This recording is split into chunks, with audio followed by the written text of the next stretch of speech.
வணக்கம். DD Tamil prime time செய்திகளுக்காக சங்கர். முதலில் தலைப்புச் செய்திகள். கடந்த 10 ஆண்டுகளில் தங்கள் ஆட்சியில் எந்தவித ஊழலும் நடைபெறவில்லை. குடியரசுத் தலைவர் உரைக்கு நன்றி தெரிவிக்கும் தீர்மானம் மீதான விவாதத்திற்கு பதிலளித்த பிரதமர் நரேந்திர மோடி பெருமிதம். ஏழை எளிய மக்களின் நலனுக்கான திட்டங்களுக்கு முன்னுரிமை அளித்து மத்திய அரசு செயல்படுகிறது. பிரதமர் நரேந்திர மோடி பேச்சு.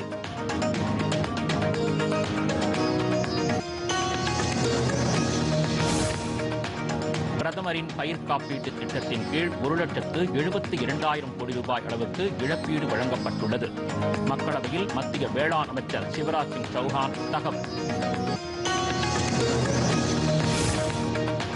வெளிநாட்டினருக்கு ஆண்டிற்கு 3 முறை மட்டும் மருத்துவ விசா வழங்கப்படும். ஆயுஷ் துறை இணையமைச்சர் பிரதாப் ராவ் ஜாதவ் உறுதி.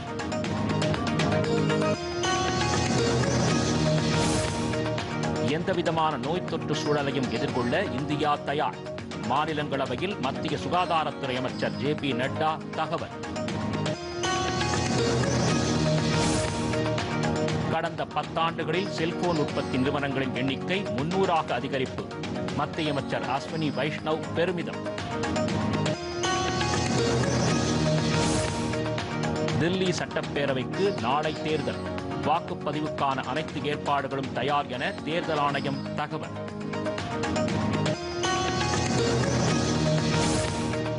இந்தியாவிலேயே காலநிலை மாற்றம் குறித்து ஆராய மாநாடு நடத்தியது தமிழ்நாடு மட்டும்தான். 2 நாட்கள் தமிழ்நாடு காலநிலை உச்சி மாநாட்டை துவக்கி வைத்த முதலமைச்சர் MK ஸ்டாலின் பெருமிதம். மதுரையில் 144 தடை உத்தரவு பிறப்பிக்கப்பட்ட நிலையில் அமைச்சர் மூர்த்தியின் பேரணியை காவல்துறை தடுக்காதது ஏன்? மத்திய இணையமைச்சர் எல் முருகன் பாஜக மாநில தலைவர் அண்ணாமலை கேள்வி.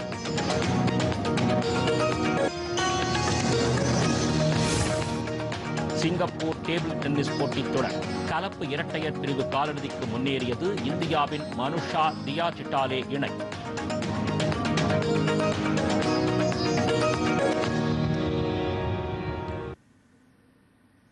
விரிவான செய்திகள். கடந்த 10 ஆண்டுகளில் தங்கள் ஆட்சியில் எவ்வித முறைகேடும் நடைபெறவில்லை என பிரதமர் நரேந்திர மோடி பெருமிதம் தெரிவித்துள்ளார். குடியரசுத் தலைவர் உரைக்கு நன்றி தெரிவிக்கும் தீர்மானத்தின் மீதான விவாதத்திற்கு பதிலளித்து மக்களவையில் பிரதமர் நரேந்திர மோடி இன்று உரையாற்றினார்.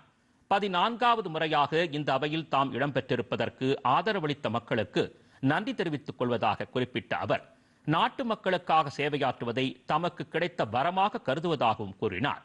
ஜனநாயகத்தில் விமர்சனங்களுக்கும் எதிர்கருத்துக்களுக்கும் இடம் உண்டு என்றார் அவர். நாட்டு மக்களில் 25 கோடி பேரை தமது அரசு வறுமையிலிருந்து மீட்டிருப்பதாக அவர் தெரிவித்தார்.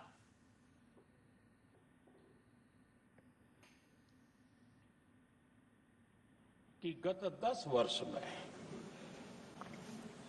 देश की जनता ने हमें सेवा करने का मौका दिया.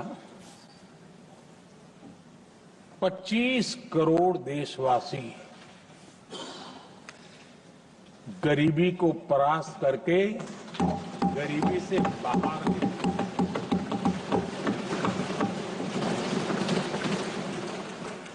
आदरणीय सभापति जी, 5 दशक तक गरीबी हटाओ के नारे सुने हो और अब 25 करोड़ गरीब गरीबी को परास्त करके बाहर निकले. ऐसे ही नहीं.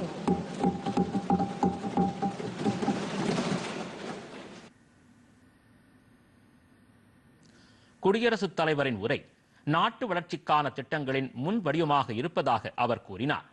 தமது அரசின் சாதனைகள் 21ஆம் நூற்றாண்டின் வரலாற்றில் இடம்பெறும் என்று நம்பிக்கை தெரிவித்த பிரதமர் நரேந்திர மோடி, ஏழை எளிய மற்றும் நடுத்தர மக்களின் நலனுக்கு முன்னுரிமை அளித்து தமது அரசு திட்டங்களை செயல்படுத்தி வருவதாக கூறினார்.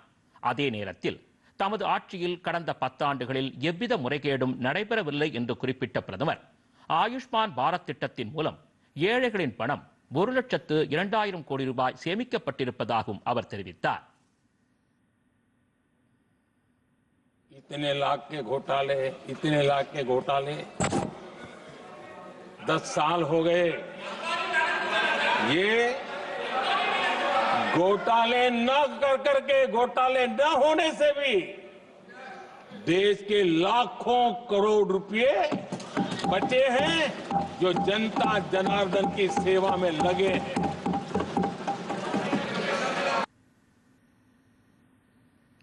ஏழைகளுக்கான 12 கோடி கழிவறைகள் கட்டித் தந்திருப்பதுடன் 12 கோடி மக்களுக்கு குழாய் மூலம் குடிநீர் வழங்கும் திட்டத்தை மத்திய அரசு நிறைவேற்றியிருப்பதாகவும் அவர் கூறினார். साल के बाद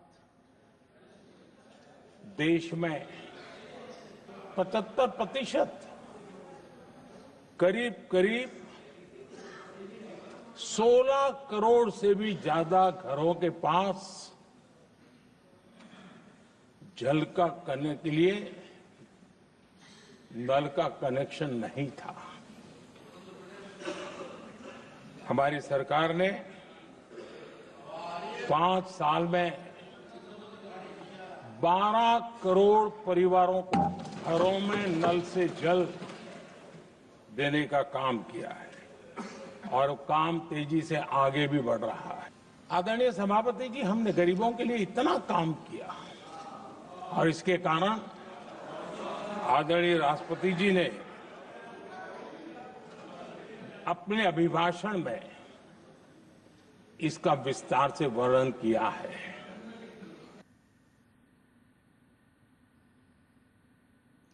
ஏழைகளுக்கு 4 கோடி வீடுகள் கட்டித்தரப்பட்டுள்ளதாக கூறிய பிரதமர் மத்திய அரசு கடைபிடித்த வெளிப்படைத்தன்மையால் கோடிக்கணக்கான ரூபாய் சேமிக்கப்பட்டிருப்பதாகவும் தெரிவித்தார்.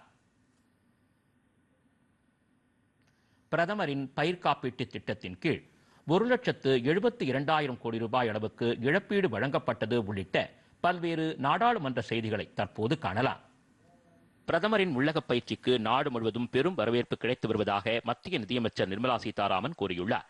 மக்களவையில் இது தொடர்பான கேள்வி ஒன்றுக்கு பதிலளித்த அவர், நாடு முழுவதும் மொத்தம் 743 மாவட்டங்களில் இந்த திட்டத்தின் கீழ் இளைஞர்களுக்கு உள்ளக பயிற்சி அளிக்கப்படுவதாக அவர் கூறினார். பரீட்சார்த்த முயற்சியாக இந்த திட்டத்தின் கீழ் பல்வேறு நிறுவனங்கள் 1,27,000 உள்ளக பயிற்சி வாய்ப்புகளை வழங்கியதாகவும் அதில் தற்போது 28,000 இளைஞர்கள் பயிற்சி பெற்று வருவதாகவும் தெரிவித்தார். 2031-32 ஆண்டுக்குள் நிறுவப்பட்ட மின் உற்பத்தி திறனை 874 ஜிகாவாட்டாக உயர்த்த மத்திய அரசு திட்டமிட்டிருப்பதாக மின்சார அமைச்சகத்தின் இணையமைச்சர் ஸ்ரீபத் நாயக் தெரிவித்துள்ளார். மாநிலங்களவையில் இது தொடர்பாக எழுத்துப்பூர்வமாக அவர் அளித்துள்ள பதிலில், நிலக்கரி, பழுப்பு நிலக்கரி, சூரிய சக்தி, காற்றாலை மற்றும் நீர் மின்சாரம் போன்ற புதுப்பிக்கத்தக்க மூலங்களில் இருந்து உற்பத்தி செய்யப்படக்கூடிய மின்சாரம் இதில் அடங்கும் என்று அவர் கூறியுள்ளார். தற்போது நிறுவப்பட்டுள்ள மின் உற்பத்தி திறன் 462 ஜிகாவாட்டாக இருப்பதாக கூறிய அமைச்சர், நாட்டில் போதுமான மின்சாரம் கிடைப்பதாகவும் கூறினார். 2014 ஏப்ரல் முதல் மின் பற்றாக்குறை நீக்கப்பட்டதாகவும் அமைச்சர் ஸ்ரீபத் நாயக் தெரிவித்துள்ளார். வேளாண் திட்டங்களை செயல்படுத்துவதில் முறைகேட்டில் ஈடுபடுவது கண்டுபிடிக்கப்பட்டால் அதற்கு காரணமானவர்களின் மீது கடும் நடவடிக்கை எடுக்கப்படும் என்று மத்திய வேளாண் துறை அமைச்சர் சிவராஜ் சிங் சௌஹான் தெரிவித்துள்ளார். மக்களவையில் இது தொடர்பாக எழுப்பப்பட்ட கேள்வி ஒன்றுக்கு பதிலளித்த அவர், விவசாயிகளின் வருமானத்தை அதிகரிக்க மத்திய அரசு உறுதி பூண்டிருப்பதாக கூறினார். பிரதமரின் பயிர் காப்பீட்டு திட்டத்தின் கீழ் விவசாயிகளுக்கு 1,72,000 கோடி ரூபாய் இழப்பீடாக வழங்கப்பட்டிருப்பதாக அவர் கூறினார். கடந்த ஆண்டு வரை இந்த திட்டத்தில் 32,000 கோடி ரூபாய் பிரீமியம் தொகையாக வசூலிக்கப்பட்டதாகவும் அவர் குறிப்பிட்டார். வருங்காலங்களில் எந்தவிதமான பெருந்தொற்றுக்கள் வந்தாலும் அதனை எதிர்கொள்ள இந்தியா தயாராக இருப்பதாக மத்திய சுகாதாரத்துறை அமைச்சர் ஜே.பி. நட்டா தெரிவித்துள்ளார். மாநிலங்களவையில் இது தொடர்பாக எழுப்பப்பட்ட கேள்விக்கு அவர் இவ்வாறு பதிலளித்தார். பெருந்தொற்றை கண்காணிக்கும் பணியை தேசிய நோய் கட்டுப்பாட்டு மையம் மேற்கொள்ளும் என்றும் ஜே.பி. நட்டா தெரிவித்தார். இதேபோன்று மாநிலங்களவையில் கேள்வி ஒன்றுக்கு பதிலளித்த மத்திய ஆயுஷ் துறை இணையமைச்சர் பிரதாப் ராவ் ஜாதவ், சிகிச்சைக்காக வரும் வெளிநாட்டினருக்கு ஆண்டிற்கு 3 முறை மருத்துவ விசா வழங்கப்படும் என்று அறிவித்தார். கடந்த 10 ஆண்டுகளில் செல்போன் உற்பத்தி நிறுவனங்களின் எண்ணிக்கை 300ஆக அதிகரித்துள்ளதாக மத்திய அமைச்சர் அஸ்வினி வைஷ்ணவ் பெருமிதம் தெரிவித்துள்ளார். இதுகுறித்து தனது சமூக வலைதள பதிவில், செல்போன் மற்றும் மின்னணு பொருட்கள் உற்பத்தியில் இந்தியா குறிப்பிடத்தகுந்த முன்னேற்றத்தை கண்டு வருவதாக அவர் பதிவிட்டுள்ளார். மேலும் 2014ஆம் ஆண்டில் வெறும் 2 செல்போன் உற்பத்தி நிறுவனங்களே இருந்த நிலையில் தற்போது இதன் எண்ணிக்கை 300ஆக அதிகரித்துள்ளதாக அவர் கூறியுள்ளார். 2014ஆம் நிதியாண்டில் 18,900 கோடியாக இருந்த செல்போன் உற்பத்தி துறையின் மதிப்பு 2024ஆம் நிதியாண்டில் 4,22,000 கோடியாக அதிகரித்துள்ளதாக கூறியுள்ளார். மேலும் இந்த தொழில்துறை 12 லட்சம் நேரடி வேலை வாய்ப்புகளை வழங்கி இருப்பதாகவும் அமைச்சர் அஸ்வினி வைஷ்ணவ் தெரிவித்துள்ளார். தில்லி சட்டப்பேரவைக்கு நாளை வாக்குப்பதிவு நடைபெறவுள்ள நிலையில் ஏற்பாடுகள் அனைத்தும் தயார் நிலையில் இருப்பதாக தேர்தல் ஆணையம் தெரிவித்துள்ளது. தில்லியில் கடந்த சில வாரங்களாக அனல் பறந்த தேர்தல் பிரச்சாரம் நேற்று மாலையோடு நிறைவடைந்தது. தில்லியில் உள்ள 70 சட்டப்பேரவை தொகுதிகளுக்கும் ஒரே கட்டமாக நாளை தேர்தல் நடைபெற உள்ளது. இதற்காக பிரதமர் நரேந்திர மோடி, மத்திய அமைச்சர்கள் மற்றும் அரசியல் கட்சி தலைவர்கள் தீவிர வாக்கு சேகரிப்பில் ஈடுபட்டனர். இதேபோல் காங்கிரஸ், ஆம் ஆத்மி கட்சி சார்பிலும் தீவிர பிரச்சாரம் மேற்கொள்ளப்பட்டது. இந்நிலையில் நேற்று மாலை 5 மணியுடன் பிரச்சாரம் நிறைவு பெற்றது.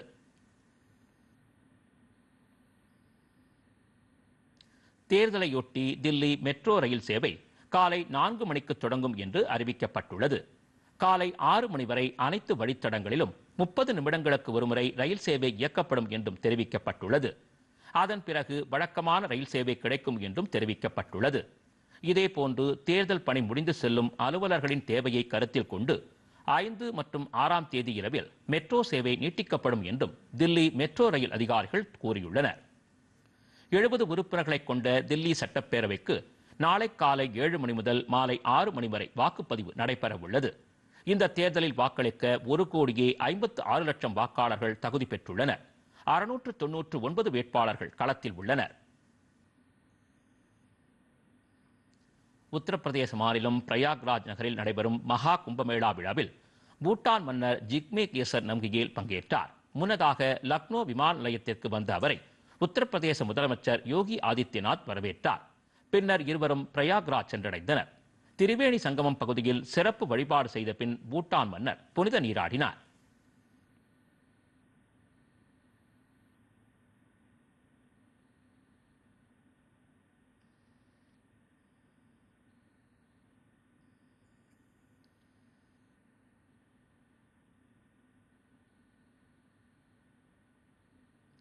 கடந்த வாரம் மகா கும்பமேளாவில் பங்கேற்ற 71 நாடுகளைச் சேர்ந்த தூதர்கள் மற்றும் பிரதிநிதிகள் திரிவேணி சங்கமத்தில் புனித நீராடினர். இதுவரை 37 கோடிக்கும் மேற்பட்ட பக்தர்கள் இந்த விழாவில் கலந்து கொண்டுள்ளனர். வசந்த பஞ்சமியை முன்னிட்டு நேற்று ஒரே நாளில் 2,33 லட்சம் பக்தர்கள் புனித நீராடினர். மொத்தம் 45 நாட்களுக்கு நடைபெறும் மகா கும்பமேளா வரும் 26ஆம் தேதி மகா சிவராத்திரியுடன் நிறைவடைகிறது. சிறிய இடைவேளைக்கு பிறகு செய்திகள் தொடரும். செய்திகளில் உண்மை, தகவல்களில் துல்லியம்,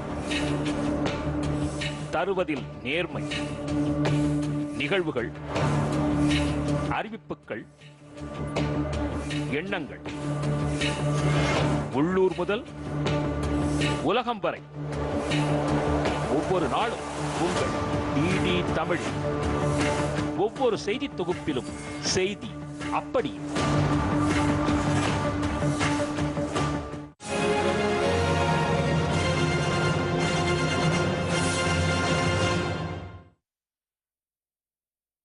என்னுடைய முதல் பிசினஸ், என் முதல் வீடு, என் பொண்ணோட படிப்பு, என் பொண்ணோட பிசினஸ், இப்போ வாங்கியிருக்கிற கார் எல்லாமே டிஎம்பியால வந்தது. தமிழ்நாடு மெர்கன்டைல் வங்கி.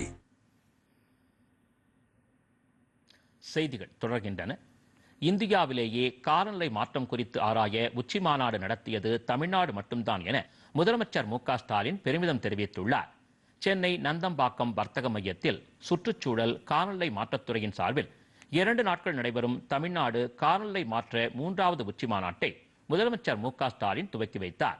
அப்போது பேசிய அவர், தமிழ்நாட்டில் உள்ள அனைத்து பள்ளிகளிலும் சூழல் மன்றங்கள் ஏற்படுத்தப்படும் என்ற முதலமைச்சர் மு.க. ஸ்டாலின் காலநிலை கல்வி அறிவுக்கென ஒரு கொள்கையை தொகுத்து தமிழ்நாடு அரசு விரைவில் அறிவிக்க இருப்பதாகவும் தெரிவித்தார்.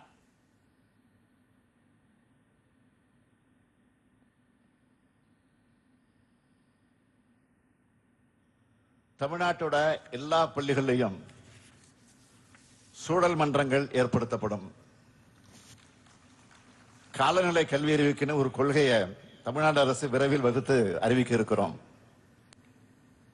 எல்லோருக்கும் அவசியமான காலநிலை விழிப்புணர்வை மாணவர்கள் மூலமே அனைத்து தரப்பு மக்கள்கிட்டையும் கொண்டு போய் சேர்க்க இருக்கிறோம். பல்வேறு துறை அரசு அலுவலர்களுக்கும் காலநிலை மாற்ற தடுப்பு மற்றும் தழுவல்களுக்கான திறன் வளர் பயிற்சிகள் வழங்கப்படும். காலநிலை மாற்றத்தால பாதிப்படையக்கூடிய வேளாண்மை, நீர்வளம் ஆகிய துறைகளுக்கு சிறப்பு பயிற்சிகள் வழங்கப்படும். பசுமை குடில் வாயுக்களின் உமிழ்வை குறைப்பதற்கான வழிமுறைகள் காணப்படும். வெப்ப அலைய மாநில பேரிடரா தமிழ்நாடு அரசு அறிவிச்சு அரசிதழில் வெளியிட்டிருக்கு. முன்னதாக இந்த விழாவில் சுற்றுச்சூழல் விருதுகளை வழங்கிய முதலமைச்சர் பல்வேறு புதிய திட்டங்களை தொடங்கி வைத்தார். கழிவுகளை மறுசுழற்சி செய்வதற்கான இணையதளம், தொழிற்சாலை பசுமை குறியீடு போன்ற திட்டங்களையும் முதலமைச்சர் ஸ்டாலின் இந்த விழாவில் துவக்கி வைத்தார். விழாவில் தொடக்க உரையாற்றிய நிதியமைச்சர் தங்கம் தென்னரசு, காலநிலை மாற்றம் என்பது விளிம்பு நிலை மக்களில் தொடங்கி அனைத்து தரப்பினருக்கும் அச்சுறுத்தலாக மாறியுள்ளதாக தெரிவித்தார்.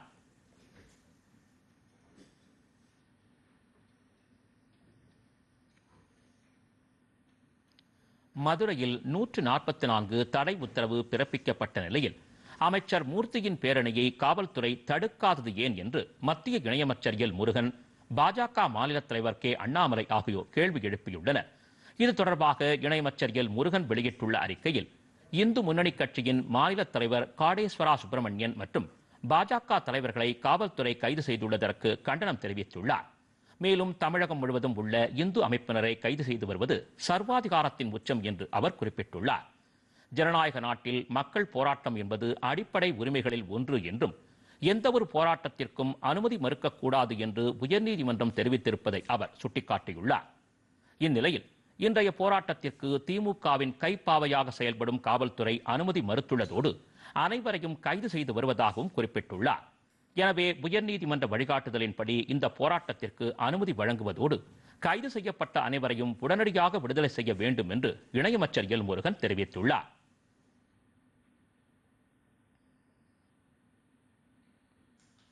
பாஜக மாநில தலைவர் அண்ணாமலை தனது எக்ஸ் தள பதிவில், தமிழகம் முழுவதும் பல்வேறு குற்றச்சம்பவங்களில் ஈடுபடும் திமுகவினரை சட்ட நடவடிக்கைகளிலிருந்து காப்பாற்றி வருவது போல அமைச்சர் மூர்த்தியையும் சட்டத்திட்டங்களுக்கு அப்பாற்பட்டு செயல்பட அனுமதிக்கிறதா திமுக அரசு என்று வினவியுள்ளார். திமுகவினர் கூட்டங்களுக்கு மட்டும் அனுமதி வழங்கி பாஜக உள்ளிட்ட எதிர்க்கட்சிகள் போராட்டங்களுக்கு அனுமதி வழங்காமல் பாரபட்சமாக செயல்படும் திமுகவை உயர்நீதிமன்றமே கண்டித்திருப்பதாகவும் அண்ணாமலை தெரிவித்துள்ளார். மேலும் நாட்டின் சட்டங்களை காற்றில் பறக்கவிட்டு வரம்பு மீறி செயல்பட்டுக் கொண்டிருக்கும் திமுக அரசு இதற்கான விலையை நிச்சயம் கொடுக்க வேண்டியிருக்கும் என்றும் அண்ணாமலை குறிப்பிட்டுள்ளார்.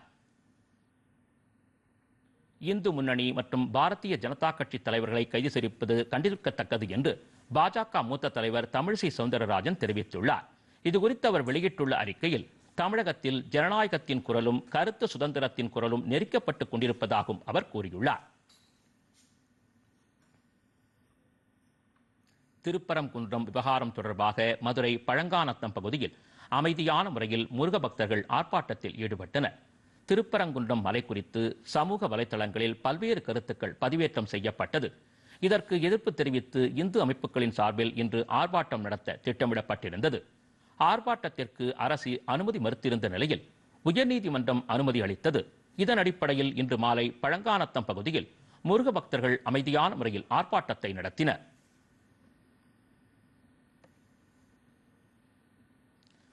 ஈரோடு கிழக்கு தொகுதி இடைத்தேர்தல் வாக்குப்பதிவுக்கான ஏற்பாடுகள் தீவிரமடைந்துள்ளன. வாக்குச்சாவடி மையங்கள் அமைந்துள்ள 53 பள்ளிகளுக்கு இன்றும் நாளையும் விடுமுறை அளிக்கப்பட்டுள்ளது. ஈரோடு கிழக்கு தொகுதி இடைத்தேர்தலில் திமுகவின் சார்பில் சந்திரகுமார், நாம் தமிழர் கட்சி சார்பில் சீதாலட்சுமி உள்ளிட்ட 46 பேர் களத்தில் உள்ளனர். இந்த தேர்தலுக்கான பிரச்சாரம் நேற்றோடு ஓய்ந்தது. இந்நிலையில் ஈரோடு கிழக்கு தொகுதி இடைத்தேர்தல் வாக்குப்பதிவிற்கு முந்தைய 48 மணி நேரத்திற்கு பின்பற்றப்பட வேண்டிய தேர்தல் நடத்தை விதிமுறைகள் குறித்த கூட்டம் நடைபெற்றது. தேர்தல் குறித்த பிரச்சாரம், கூட்டம், பரப்புரை, குறுஞ்செய்தி, வலைதள பிரச்சாரத்தை அனுமதிக்க கூடாது. ஈரோடு கிழக்கு தொகுதி மக்கள் தவிர பிரச்சாரத்துக்கு வந்த நபர்கள் தொகுதியை விட்டு வெளியேற வேண்டும் என்பன உள்ளிட்டவை குறித்து அலுவலர்களுக்கு விளக்கப்பட்டது.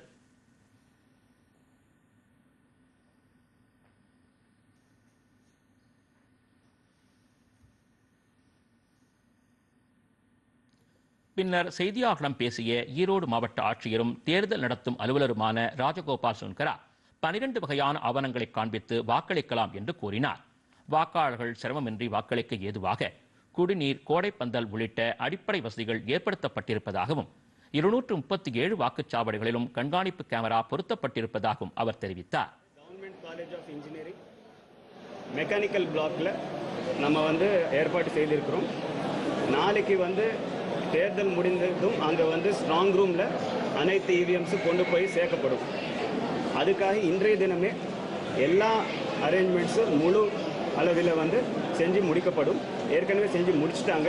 சின்ன சின்ன ஒர்க்ஸ் ஏதாவது இருந்தால் அது இன்றைக்கி முடிச்சிருவாங்க. அதே மெக்கானிக்கல் பிளாக்குள்ளே வாக்கெண்ணும் மையமும் இருக்குது. ஸ்ட்ராங் ரூமும் அதிலே இருக்குது, வாக்கெண்ணும் மையமும் அதிலே இருக்குது. நேற்று கேண்டிடேட்ஸுக்கு நாங்கள் மீட்டிங் நடத்தும் பொழுது கேண்டிடேட்ஸ் ஸ்ட்ராங் ரூமில் வந்து இவிஎம்ஸ் எல்லாம் வச்சதுக்கப்புறம் கவுண்டிங் டே 8ஆம் தேதி வரைக்கும் பார்ப்பதற்கும் அங்கே என்ன ஏற்பாடு செய்திருக்கிறோம். எல்லா சிசிடிவியும் அவங்க பார்க்க முடியும். எல்லா ஸ்ட்ராங் ரூம்ஸும் வந்து கேண்டிடேட்ஸ் முன்னிலையில் சீல் பண்ணப்படும். இதனிடையே வாக்குப்பதிவுக்கு பயன்படுத்தப்படவுள்ள மின்னணு வாக்குப்பதிவு எந்திரங்களை ஈரோடு மாநகராட்சி அலுவலகத்திலிருந்து துப்பாக்கி ஏந்திய துணை ராணுவத்தினரின் பாதுகாப்புடன் வாக்குச்சாவடிகளுக்கு அனுப்பி வைக்கும் பணி துவங்கியது. புற்றுநோய் குறித்த விழிப்புணர்வை மக்களிடம் ஏற்படுத்தவும், சிகிச்சையை மேம்படுத்தவும், அதன் தாக்கத்தை குறைக்க உலகளாவிய நடவடிக்கை ஊக்குவிக்கவும் பிப்ரவரி 4ஆம் தேதி ஆண்டுதோறும் உலக புற்றுநோய் தினம் அனுசரிக்கப்படுகிறது. இது குறித்த செய்தி தொகுப்பினை தற்போது காணலாம்.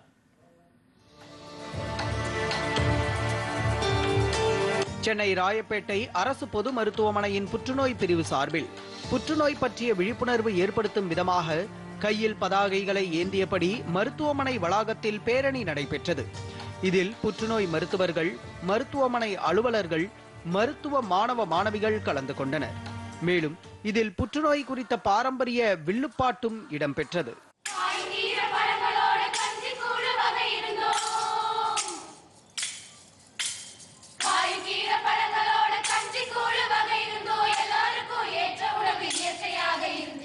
இதனைத் தொடர்ந்து டிடி தமிழ் செய்திகளுக்கு பேட்டியளித்த மருத்துவ கண்காணிப்பாளர் ஆயிஷா ஷாஹின் ராயப்பேட்டை அரசு பொது மருத்துவமனையில் வழங்கப்படும் உயர்தர சிகிச்சை முறைகள் குறித்து எடுத்துரைத்தார். இந்த அரசு ராயப்பேட்டை மருத்துவமனையில் வந்து நம்ம பிரத்யேகமாக ஒரு ஆன்காலஜி பிளாக் என்று நம்ம வச்சிருக்கோம்.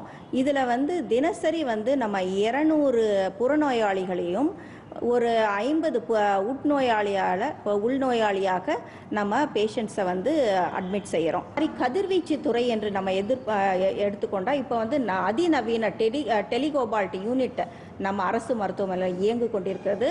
அதுவும் இல்லாமல் அதிநவீன லினாக் என்ன சொல்லிக்கூட லீனியர் ஆக்சிலரேட்டர், இது மாதிரி வந்து இந்த மாதிரி ஒரு கருவிகள் மூலம் நம்ம கதிர்வீச்சு செலுத்துவோமே ஆனால் இதர சாதாரணமாக நல்ல ஆரோக்கியமான திசுக்களுக்கு நம்ம வந்து பாதிப்பு ஏற்படாமல் நோயால் பாதிக்கப்பட்ட அந்த உறுப்புக்கு மட்டும் கதிர்வீச்சை செலுத்தக்கூடிய அளவிலே வந்து இந்த இயந்திரங்கள் வந்து செயல்படுகின்றன.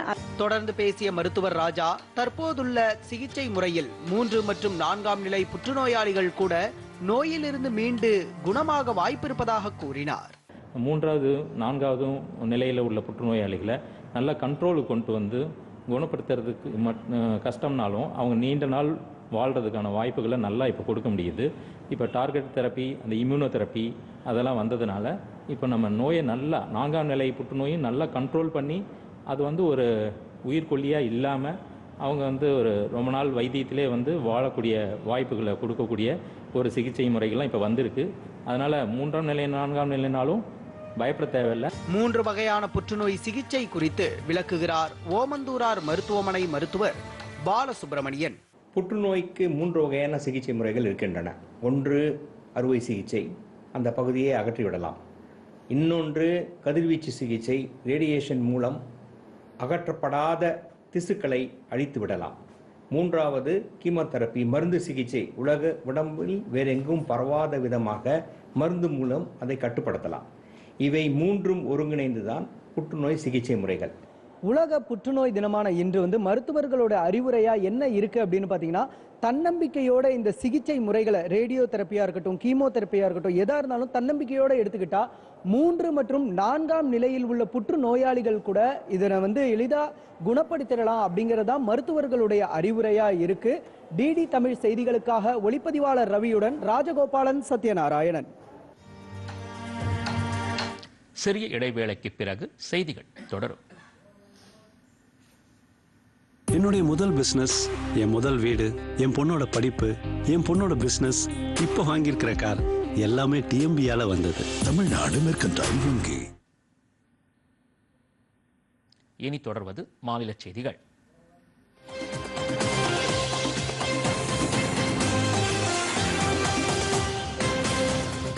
கிருஷ்ணகிரியில் மத்திய அரசின் மக்கள் தொடர்பு கள அலுவலகம் சார்பில் வரட்டம்பட்டி கிராமத்தில் மத்திய அரசின் மக்கள் நல திட்டங்கள் குறித்த விழிப்புணர்வு நிகழ்ச்சி இன்று நடைபெற்றது. இதில் மாவட்ட ஆட்சியரின் நேர்முக உதவியாளர் ராமஜெயம் கலந்து கொண்டு சிறப்புரை நிகழ்த்தினார். இதில் பெண் குழந்தைகளை காப்போம், பெண் குழந்தைகளுக்கு கற்பிப்போம், தேசிய சுகாதார திட்டங்கள், செல்வ மகள் சேமிப்பு, காப்பீடு திட்டங்கள், மக்கள் மருந்தகம் உள்ளிட்ட பல்வேறு திட்டங்கள் குறித்து சம்பந்தப்பட்ட துறையின் அதிகாரிகள் விளக்கம் அளித்தனர். பின்னர் கோலப்போட்டி, கட்டுரை, ஓவியப் போட்டிகள் நடத்தப்பட்டு பரிசுகள் வழங்கப்பட்டது. இதனையடுத்து பெண் குழந்தைகளை காப்போம், பெண் குழந்தைகளுக்கு கற்பிப்போம் என்ற விழிப்புணர்வு கலை நிகழ்ச்சியும் நடைபெற்றது.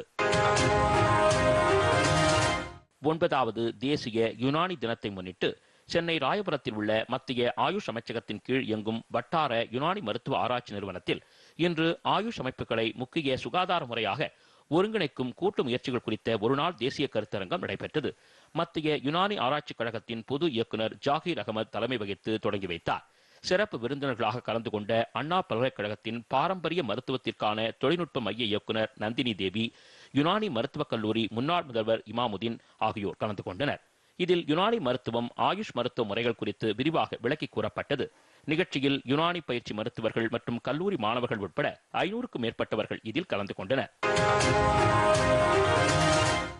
நீலகிரி மாவட்டம் உதகை அருகே உள்ளத்தி ஊராட்சிக்கு உட்பட்ட தட்டநேரி, பன்னிமாரா ஆகிய கிராமங்களில் உள்ள மலைவேடர் சமுதாய மக்களுக்கு கடந்த 2002ஆம் ஆண்டுக்கு பிறகு பழங்குடியினர் சான்றிதழ் வழங்கப்படவில்லை.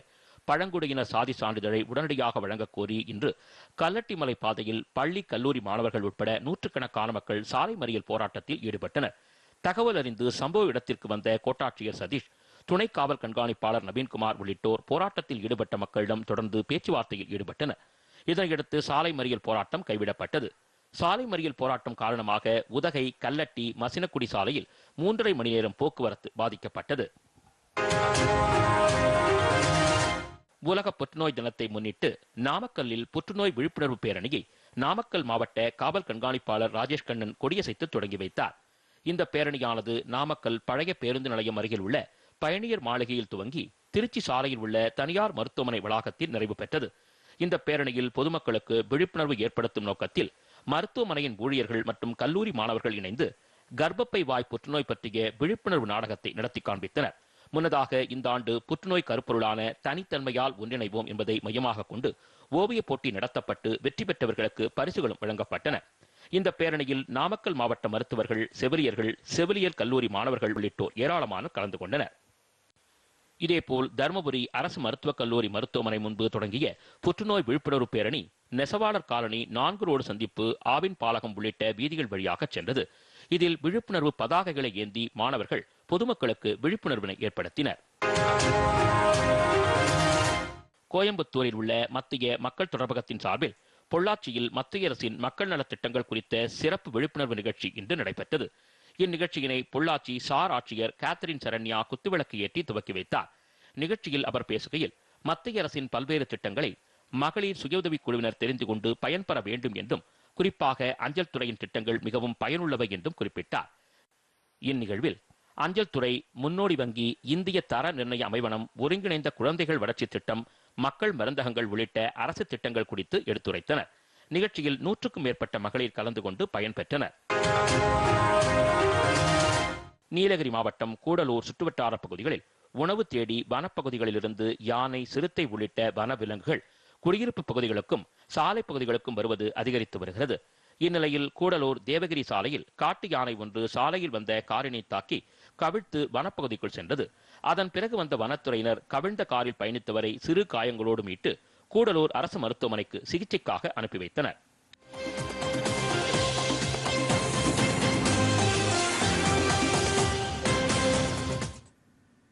சிங்கப்பூரில் நடைபெறும் WTT டேபிள் டென்னிஸ் தொடரில் கலப்பு இரட்டையர் ஆட்டத்தில் இந்தியாவின் மனுஷா, தியா சிட்டாலே இணை காலிறுதி சுற்றுக்கு முன்னேறியுள்ளது.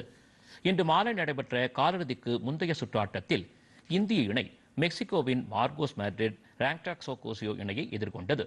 விறுவிறுப்பான இந்த ஆட்டத்தில் அதிரடியாக ஆடிய மனுஷா, தியா சிட்டாலே இணை 3-1, 11-4, 11-5, 5-11, 11-7 என்ற கணக்கில் வெற்றி பெற்றது.